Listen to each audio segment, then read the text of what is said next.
Shalom Bu, Shalom teman-teman, perkenalkan nama saya Devri Lasmaria Butar-Butar, MPNM 200101027. Baiklah, di sini saya akan menjelaskan tentang dimensi pembelajaran bahasa kelas tinggi. Yang pertama yaitu hakikat dimensi pembelajaran. Apa model dimensi belajar? Model dimensi belajar merupakan metafora tentang bagaimana otak bekerja selama orang belajar. Dimensi belajar ini terdiri atas 5 tipe berpikir yang bersifat interaktif, yaitu sikap dan persepsi positif terhadap belajar, pemerolehan dan pengintegrasian pengetahuan, perluasan dan penghalusan pengetahuan, penggunaan pengetahuan secara bermakna, dan kebiasaan berpikir secara produktif. Yang kedua, yaitu pandangan para ahli terhadap dimensi pembelajaran. Nah, menurut Waras Kamdi, dimensi belajar yang sangat amat penting tetapi belum tersentuh secara serius dalam proses pembelajaran di sekolah-sekolah adalah kecakapan berpikir produktif. Sebagian besar pendidik belum menyusun secara serius pembelajaran yang didasarkan pada premis proses belajar. Nah, rendahnya kecakapan berpikir produktif anak-anak Indonesia masih menjadi keprihatinan masyarakat, terutama kalangan pendidik. Nah, selanjutnya kita akan membahas tentang 5 model dimensi belajar. Nah, 5 model dimensi belajar yaitu yang pertama, mengembangkan sikap dan persepsi positif. Nah, sikap positif mempengaruhi proses belajar secara positif, sehingga belajar menjadi lebih mudah. Sebaliknya, sikap juga dapat membuat belajar menjadi sulit. Ada 2 kategori sikap dan persepsi yang mempengaruhi belajar. Yang pertama, sikap dan persepsi tentang iklim atau suasana belajar. Yang kedua, sikap dan persepsi tentang tugas-tugas kelas. Nah, model dimensi belajar yang kedua yaitu bentuk untuk pemerolehan dan pengintegrasian pengetahuan. Nah, bentuk untuk pemerolehan dan pengintegrasian pengetahuan itu yaitu menerima pengetahuan melibatkan proses interaksi antara apa yang sudah diketahui dengan apa yang ingin dipelajari. Dan setelah itu, mengintegrasikan informasi tersebut menjadi langkah-langkah sederhana yang mudah digunakan. Menurut E.G. Gagne, tahun 1985, pengetahuan dapat dikategorikan menjadi 2, yakni pengetahuan deklaratif dan pengetahuan prosedural. Nah, model yang ketiga yaitu perluasan dan penghalusan pengetahuan. Pengetahuan pada dimensi ini aspek-aspek belajar melibatkan pengujian apa yang diketahui agar mencapai tingkat yang lebih dalam dan analitis. Nah, kegiatan memperluas dan memperhalus pengetahuan ini dilakukan dengan yang pertama omparing atau identifikasi dan artikulasi hal-hal atau benda-benda yang mirip dan berbeda. Yang kedua, classifying yang berarti pengelompokan jenis-jenis benda ke dalam kategori berdasarkan atribut dasarnya. Yang ketiga, inducing, yaitu pendugaan prinsip-prinsip atau generalisasi yang belum diketahui dari observasi atau analisis. Yang keempat, yaitu deducing, pendugaan kondisi yang belum ternyatakan dari prinsip-prinsip atau generalisasi tertentu. Yang kelima yaitu analyzing error, yaitu identifikasi dan artikulasi kesalahan di dalam pikiran sendiri maupun orang yang lalai. Nah, yang selanjutnya yaitu constructing support, yaitu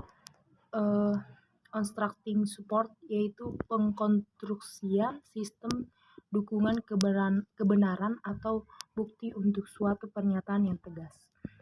Yang selanjutnya yaitu abstracting atau identifikasi dan artikulasi tema penting atau pola umum sesuatu informasi. Dan yang terakhir yaitu analyzing perspective, yaitu identifikasi dan artikulasi perspektif personal tentang berbagai macam isu.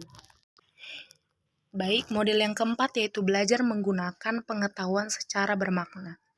Nah, Belajar dengan menggunakan pengetahuan secara bermakna itu apa saja? Yaitu yang pertama ada decision making, yaitu suatu proses menjawab pertanyaan seperti apa cara yang paling baik untuk, atau mana yang paling cocok untuk.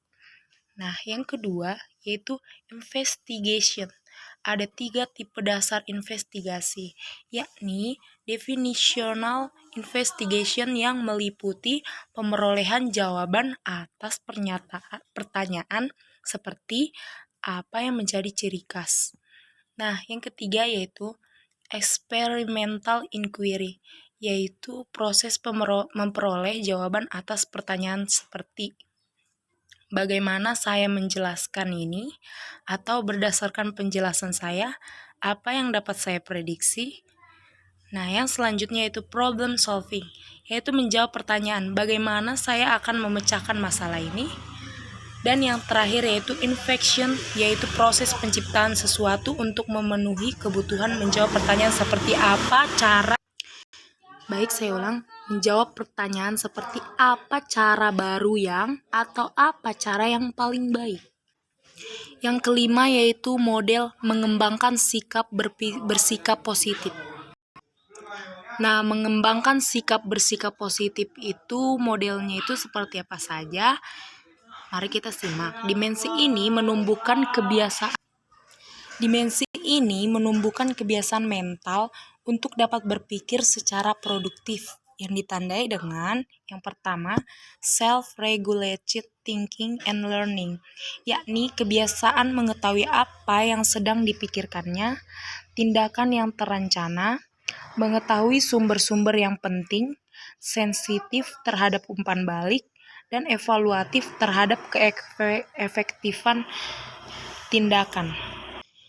Nah, yang kedua yaitu critical thinking and learning, yang dicirikan oleh tindakan yang cermat, jelas, terbuka, bisa mengendalikan diri, sensitif terhadap tingkat pengetahuan.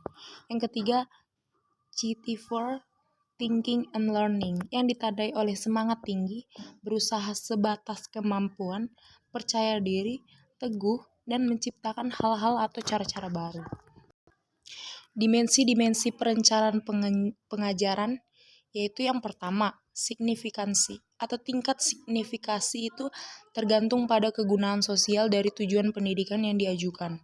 Yang kedua, reasibilitas. Salah satu faktor penentu adalah otoritas politikal yang memadai. Sebab dengan itu feasibilitas teknik dan estimasi biaya serta aspek-aspek lain dapat dibuat dalam pertimbangan yang realistik. Yang ketiga yaitu relevansi perencanaan pengajaran memungkinkan penyelesaian persoalan secara lebih spesifikasi pada waktu yang tepat agar dapat dicapai tujuan secara optimal.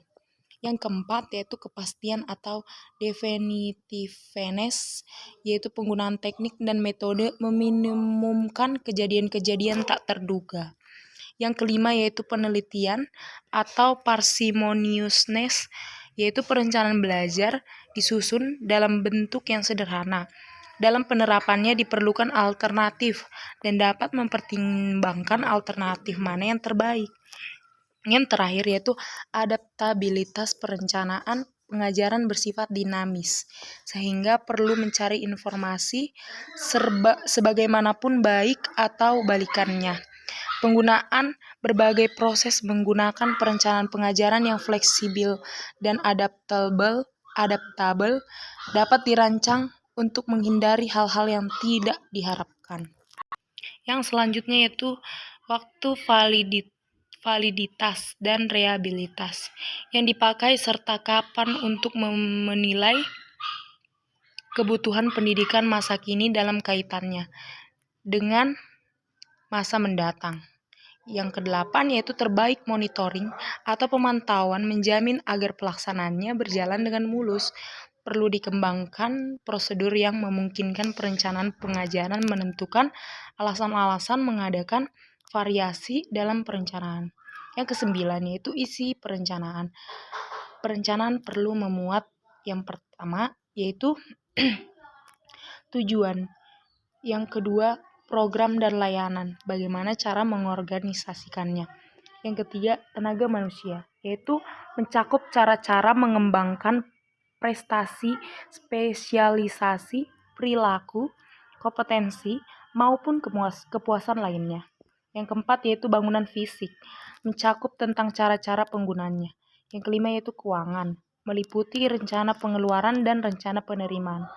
Yang keenam yaitu struktur organisasi. Maksudnya bagaimana cara mengorganisasikan dan memanajemen operasi dan pengawasan program dan aktivitas pendidikan. Yang terakhir yaitu konteks sosial atau elemen-elemen lainnya yang dapat dipertimbangkan. Baik, sekian yang dapat saya presentasikan. Kurang lebihnya mohon dimaafkan. Terima kasih.